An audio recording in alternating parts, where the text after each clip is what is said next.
Warahmatullahi wabarakatuh. Saya ucapkan selamat bergabung kembali ya di mata kuliah kalkulus lanjut untuk pertemuan kita yang ke-13 pada minggu ini. Nah, hari ini kita akan melanjutkan materi yang kemarin, yaitu tentang penerapan integral lipat 3 ya. Untuk pertemuan kali ini sebelumnya silakan disediakan alat-alat tulisnya agar supaya nanti apabila ada yang perlu ditanyakan atau hal-hal yang penting bisa langsung kalian mencatatnya di buku yang telah kalian sediakan. Oke, kita lanjutkan, yaitu penerapan integral lipat 3, yaitu untuk mencari volume sebuah bidang yang dibatasi oleh beberapa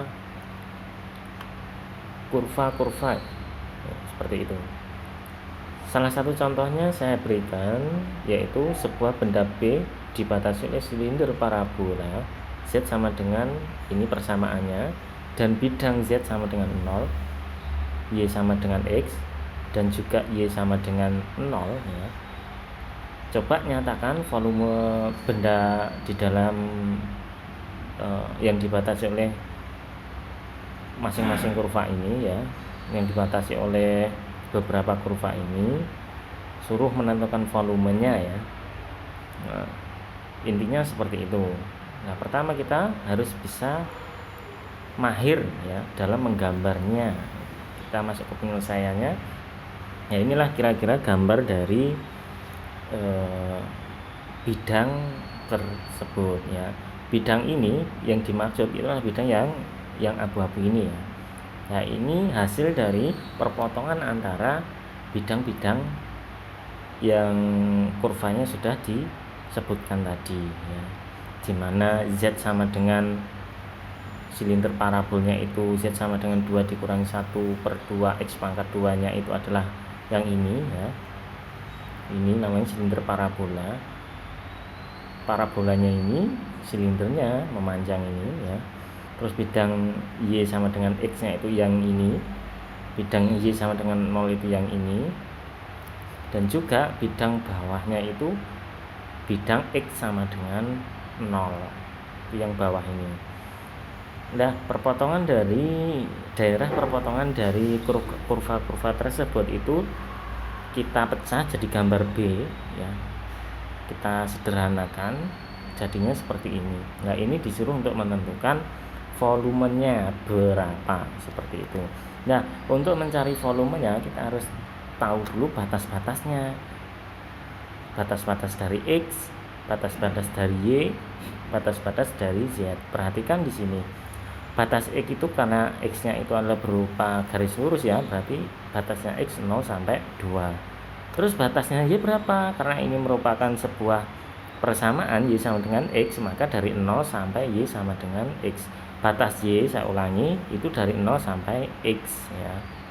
Ini batasnya, itu X nya tadi, ini batasnya, Y nya ini batasnya, dan batasnya Z karena Z itu dimulai dari 0 dan ke atas itu merupakan sebuah kurva.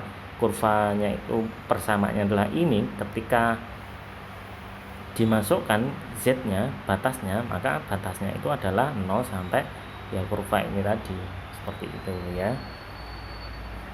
Nah, perhatikan di dalam melihat perpotongan ini diperoleh dari memasukkan ya ataupun mengeliminasi ya persamaan-persamaan tadi.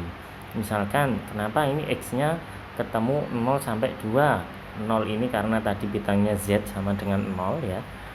Terus X sama dengan 2 ini adalah perpotongan dari silinder ini tadi. Nah, ini ketika Z-nya 0 maka X-nya itu adalah 2. Ketika ini Z-nya 0, X-nya itu adalah 2, maka batasnya X itu adalah 0 sampai 2. Seperti itu ya. Tinggal diintegralkan seperti biasa, dimasukkan. Ingat yang lebih dahulu, yang didahulukan adalah dz, dy, dx dibalik ya. Kalau ini batasnya itu X-nya di luar, maka dz-nya didahulu. Kan, mohon maaf saya ulangi, ketika batasnya X di luar, Y di tengah, Z-nya di yang dalam ini, yang ketiga integralnya, maka dz-nya itu ditaruh di depan, di tengah itu dy, dan yang terakhir adalah dx. Dihitung dengan integral biasa, ketemu 2. Jadi volumenya ini adalah 2. Seperti itu. Nah, ini ada beberapa soal ya. Satu maksud saya, coba soal ini sama hampir relevan dengan contoh soal tadi. Coba kalian kerjakan sebagai latihan, dan apabila yang menginginkan jawabannya diketahui betul salahnya, bisa kalian kirimkan ke saya setelah pembelajaran ini. Demikian ya Pak yang dapat saya sampaikan pertemuan ke-13 ini. Nih, kita ketemu lagi minggu depan. Assalamualaikum warahmatullahi wabarakatuh.